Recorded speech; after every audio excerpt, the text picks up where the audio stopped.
Chelsea, who are Club World Cup champions. It's been a heck of a season for them in the end under Enzo Maresca. Things definitely have gone their way, if we are counting this as an end-of-the-season tournament, which many are.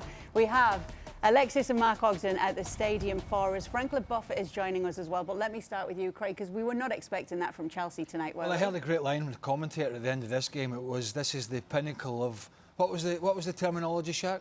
Club football. This was the highest platform, was it, of club football? Which it is not, but taking the final in isolation, this was just a... If you think about Chelsea's season, first half really good, second half patchy, got into the top 4 to make the Champions League, the top 5.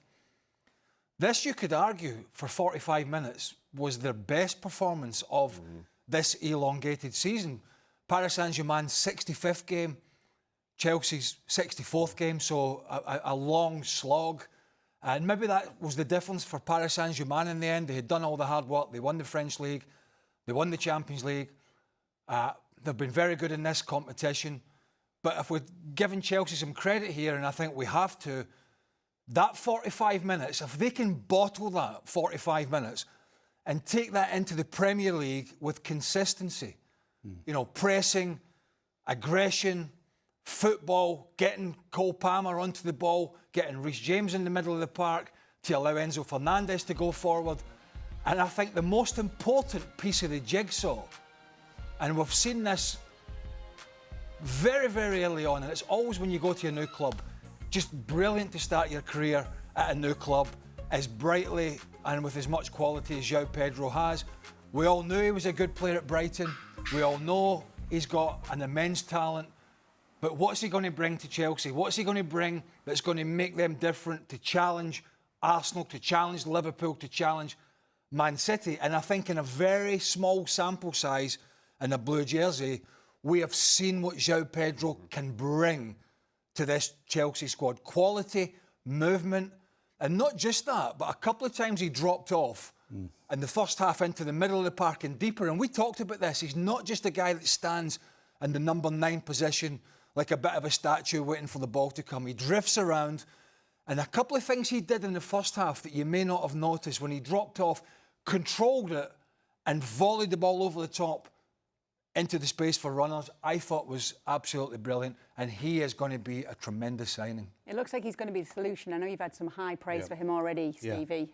Yeah, I said I was disappointed Liverpool never tried to sign him. I mean, I said happy with Verts, but I think to Craig's point, Chelsea have now set the standard for themselves, what they did particularly in the first half. And we knew they had quality, we always known that. We were talking last year about where's the leadership in this team? We were talking about how they're so young. Well, today they grew up because there was leadership all over the field. The back line held a fantastic line the whole game. The middle of the park dominated what we thought was the best midfield on the planet for PSG. And then up front, you had João Pedro to the work rate and the quality, particularly of Neto and Cole Palmer. You've got everything. We saw everything there. If they can put all that together consistently, they can beat anybody. And they can certainly win the Premier League if they produce that game after game after game. Because I don't care who was playing against them today, they would have won the game. I also thought Maresca got things absolutely right. You talk about the ball from João Pedro over the top. I thought that was on all day long for Chelsea. And they played over the top of the PSG pressure. For as much criticism that Robert Sanchez has gotten as Chelsea goalkeeper, I thought it was simply outstanding today. And you saw his passing reach in distance. When he's passing the ball short, he does still make you a little bit nervous. But time and time again, and particularly to start the game, in that first 30, 35 minutes, what you saw, Malo Gusto pushed right up on Nuno Mendes. And Robert Sanchez just put it right on Malo Gusto every single time. And that seemed to catch PSG out surprisingly, in my opinion. Nuno Mendes, best left back in world football, but just seemed to find himself out of position, getting caught under the ball, Malo Gusto getting the better of him, and then Cole Palmer just sitting in midfield, picking up those pieces. So from a tactical perspective, again, I thought Enzo Maresca got this absolutely right in a game that I I, for one, didn't give PSG more than a puncher's chance. All the superstars that turned up for PSG in the second half of the season looked as if it was a bridge too far. Yeah. Ousmane Dembele hardly had a kick. Kvaratskhelia hardly had a kick. Desiree Doué really, I think, encapsulates their first half when at the back post he tries to pass it. Instead of, he's got a one-on-one, he's side-footing it into the net and he tries to pass it, Cucurella cuts it out. That midfield that Stevie talked about, it is, even after this game, the best midfield combination in Europe, but we didn't see that today.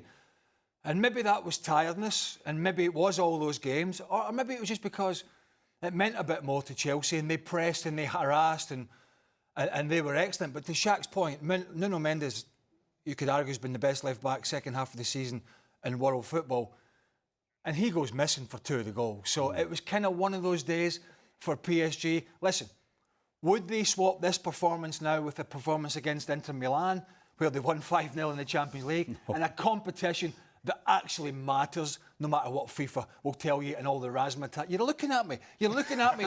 You're looking at me as if I shouldn't belittle this competition. I am belittling it because of all the reasons we've talked about before.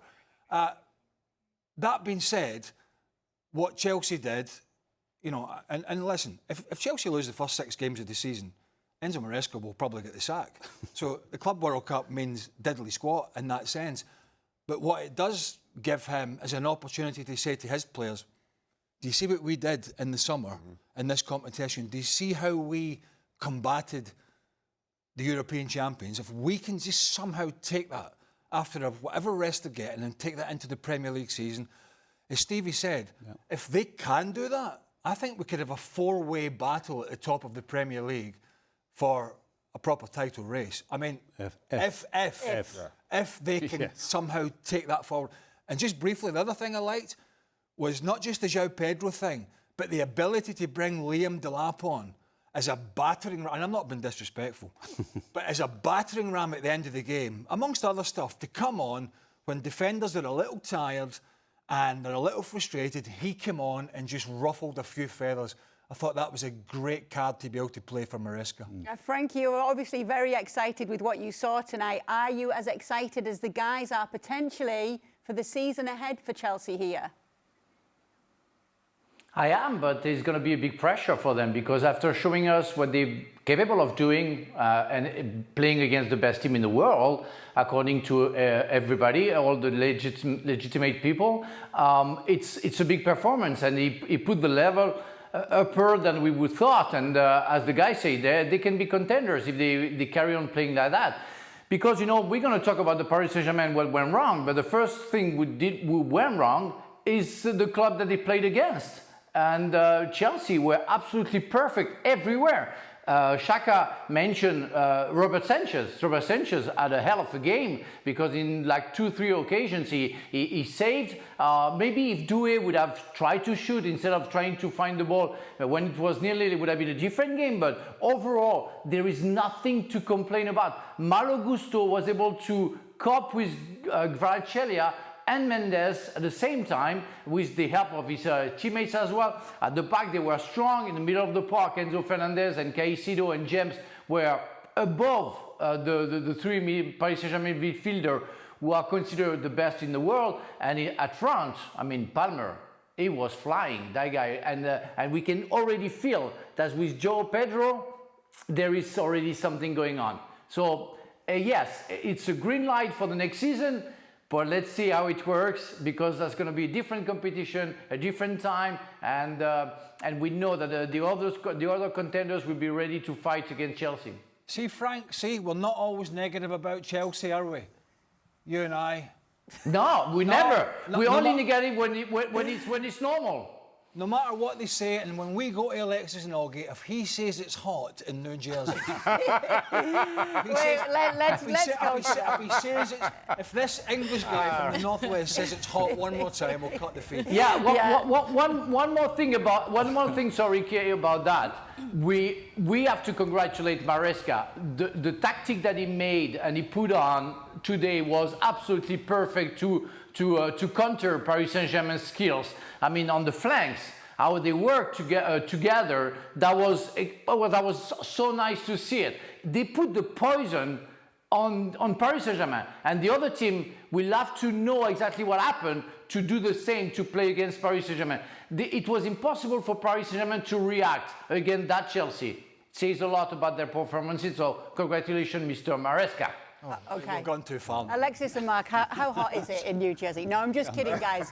Obviously, we've seen some wonderful displays, Alexis, from PSG throughout the tournament, but Chelsea saved one of the biggest displays for the final today. Yeah, Kay, well, I won't let the Englishman tell you that it's hot. I'll be the Jamaican to tell you that it is actually not that hot. You can probably see from my bad hair day that it is actually a nice windy type of afternoon, but brilliant, brilliant atmosphere today. A record-breaking crowd, over 81,000 in the MetLife Stadium tonight. I would say majority probably were rooting for Chelsea. The PSG fans, of course, were subdued because I think they were a little shell-shocked, like all of us in the press area, because again, we didn't exactly cover ourselves with glory predicting that PSG were just going to run through Chelsea. But Kate actually took me back to the press conferences before this final that Augie and I were at for Chelsea, with Reece James being very bullish, saying that he doesn't care about stats, he doesn't read into stats, he doesn't care if people think Chelsea had the easier route to the final and PSG had bigger hurdles to overcome. He didn't care if they won the Champions League. He said, we're going to go out there and prepare as best as possible. And Augie, Chelsea did to PSG what PSG pretty much did to everyone this season. Yeah, they took him by surprise. And just going back to Craig's point about the moment when Desiree Doué should have scored, that was the turning point of the game. You know, if PSG scored that chance, then they 1-0 up in the Chelsea chased the game in the heat, but they didn't take it. And Chelsea just outran and outchased and out-harried PSG, which is what you don't normally see. And I think, you know, Cole Palmer was outstanding. Every Chelsea player today really put a shift in, and I think that it was a surprise. And obviously, we all got the prediction wrong. I got the scoreline right, just the wrong team. But you know, so I'm taking 50% of credit there. But listen, Chelsea aren't the best team in the world. PSG are the best team in the world. But today, Chelsea showed, like the guy's saying, that they can compete next season if they keep the players fit, keep them together. Delap and João Pedro are a really good unit to rotate up front. I think Chelsea have got real promise, but today was a real kind of line in the sand for Chelsea. It's the point that they can now kick on from that, maybe justify the massive investment in the squad over the last couple of years. They are now a competitor, but they have to build on this and show that it's not just a flash in the pan.